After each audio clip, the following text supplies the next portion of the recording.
Crusaders. I'm AJ. And I'm Julius. And Julius and I were just talking about diversity in superhero mediums, comic books and TV and movies. And we just thought we should film this conversation because it could make for a good video. So, Julius, start off by what you were saying to me earlier. Right, so I know for me, this is all personal, it's all subjective, and when I'm thinking about, we have so many, as like a white Caucasian male, we have every superhero to connect with. Captain America, Batman, Superman, Wolverine, Iron Man, Spider-Man, everyone. The big A-listers, yes, they're all white men. And so I know what it's like to connect with a superhero and how easy it is, but what I know is like, if there was a woman superhero or an African-American superhero,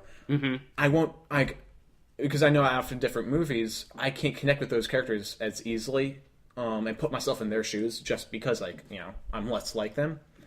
So it makes me think, what is it like for, you know, African-Americans, Asians, you know, or if women going to the movies and they can't connect with these heroes if they're like me at all?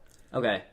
And I think the first thing to bring up is not everyone's like Julius. Yeah. Like me, I can totally connect to like different races and different sexes. Yeah. And so for me, that's not even an issue. So like, you know, with characters like Jon Stewart and, you know, Falcon and all these guys, like I can connect to them just as much as I could, you know, Peter Parker and everything. So, but definitely it's something to talk about because you're talking about a medium and stories that have been going on for just years where it's been predominantly white men. Yeah. And so I do think that's important. Also, another thing, besides sex and race, religion is another thing that's really interesting because, you know, you look at, you know, the big A-listers, they're mostly either Christian, Jewish, and then Buddhism would be like a small portion of that pie. But I feel like in the movies, I mean, they haven't tackled any of that.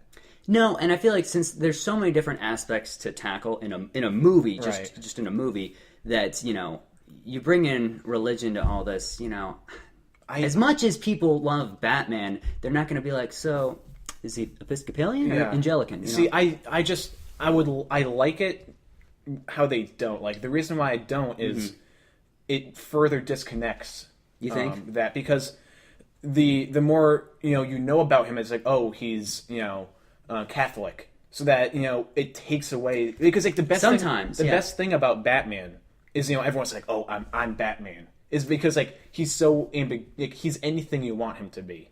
Yeah, and that's a cool point with Batman. But you look at someone like Bruce Banner, he practices Buddhism so that he can like control his temper and stuff. And so like if you can incorporate religion into a story, that's also interesting. Yeah, to a character that really, you know, can benefit from that. And then I would also bring up Iron Fist, and, you know, he practices, you know, Buddhism, and, you know, also Green Arrow. He also, not so much on the TV show. They hinted a little bit, but in Captain America, you realize, like, he says some of these one-liners like, oh, there's only one God. He's definitely a Protestant Christian. So, and that's cool that, you know, they stay true to the characters and all this stuff. And, but, you know, that's just a whole nother thing besides, like, sex and religion. In sex and religion, they're evident. Like, you see them and you're like, oh, you know, religion, it's like a black person could be a Muslim, a white person can be a Muslim, and, you know, Arab, it doesn't matter, you know, anyone can be any kind of religion.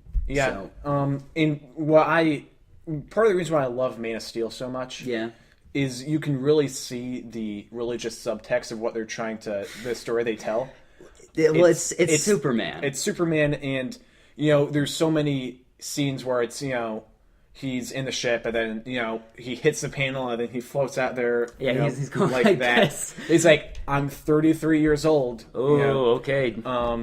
But there's a bunch of these different scenes, and that benefits that character because, like, he is like the modern version of, like, you know, God or Jesus, and that's what he acts to Earth as. Yeah, Superman's very much a Judeo-Christian, Christ-like character, a Messiah that we all follow. I mean, even like Moses in, you know, Christian theology was supposed to like be foreshadowing of Jesus. Yeah. His parents put him in a basket and sent him off to Pharaoh, and Superman's parents put him in a basket and sent him off to Earth. So, you have lots of really cool things, but with religion, you have to understand several different writers and artists and, editors are tackling the same character at different times, like all the time. Yeah. So some writers and artists, they might really focus on, Peter Parker praying. And then others are like, that's cool, but we're going to have him fight Green Goblin. Yeah. And both are fine. It's just the story that the writer's wanting to tell. A lot of characters, they can change religions over the course of their history. Like Wolverine is probably a big one. He's been Buddhist, Christian, atheist, like everything. Wolverine is your go-to for whatever. He's a ditto of superheroes.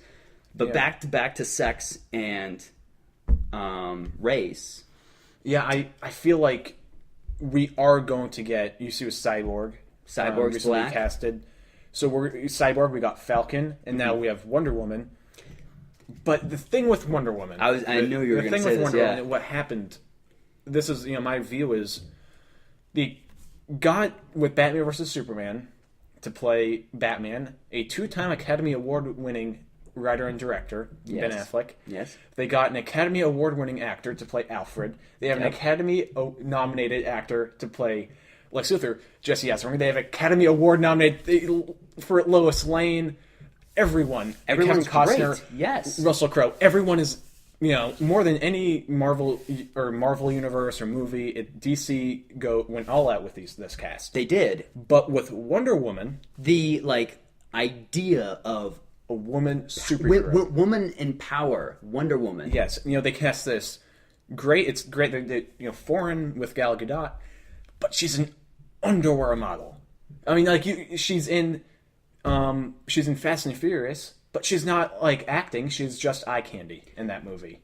And the thing with that is, Wonder Woman is supposed to be true, female power and beauty, and there's something really incredible with Wonder Woman about that, and you can't. I feel like depending on how they portray her, if they portray her as eye candy, I will be upset. I am not a woman. I will be upset though, because that's not what she represents. Yes, she's supposed to be beautiful, but she's not supposed to be an object of sex. She's not. I also don't want her to be a Bruce Wayne's.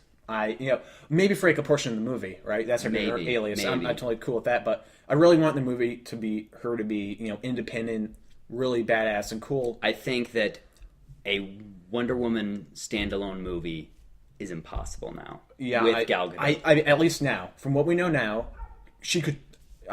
We hope she's amazing. We hope she knocks out the park. That'd be awesome if she just totally oh man, we were arrogant and stupid and all these ideas that we had. I hope that's the case. Yeah. It's just, it's not like Chris Evans or Chris Hemsworth, where it's they're unknowns, but everyone knew they're talented because they've been in these smaller stuff. She has not been in smaller stuff. We have not seen her ability. No. I hope she is. Maybe my idea, not to get too much into it, maybe she is a sub, she's just an Amazonian, princess, and then maybe something happens to her, and then this new person called Diana Prince steps in her place. Oh, maybe she could be Jamie Alexander. I don't know. That'd be cool. That'd be awesome. And I think another thing we have to consider is it's very different between comic books and television and movies. Yeah. Because people in movies, they want to visually be stimulated with objects of sex. Mm-hmm. I mean, you look at Chris Hemsworth and Evans, they're hunks, okay? Ben Affleck and his bod, But, so the movie, people who are going to see these movies, they kind of want that. Yeah. And so you kind of have to, satisfy those people's desires. But, you look at comic books, there's so many strong women in comic books. I would say, Kitty Pryde of the X-Men, she is so, strong. She's a leader of the X-Men right now. I mean, there's so many. Black Widow, and she's in both. She's really strong in comics, and she's getting there in the movie. Yeah. A standalone Black Widow movie would not be too far off. It wouldn't. Yeah, totally. So I think that there's a difference definitely between how people view people like us that see comics and movies, and then there's also a difference in how they actually are. And I think they're different. I think the movies do not satisfy the whole diversity idea. They don't treat characters as characters. They treat characters as, we need a black guy. Oh, we need this. Instead of incorporating it into the story. Right. But comic books, I think, have come a long way. Yeah, comic book movies are a generally new genre, so they'll get there sooner or later. They really are. They're only like 15 years old, really. So that's all we have for you guys today. Hope you liked that conversation. Yeah. If you did, make sure you check out our blog at acecrusaders.blogspot.com and follow us on Twitter at the Ace Crusaders. Like, comment, subscribe, and thanks for watching, guys. And comment below what you guys are thinking about comics and movies. Do you guys think that there is a difference in how people portray religion, sex, and race in the movies and comic books? Do you think that they're handling it well? Do you think they're not handling it well? Let us know, and we'll reply to you as best we can. Stay ace, guys.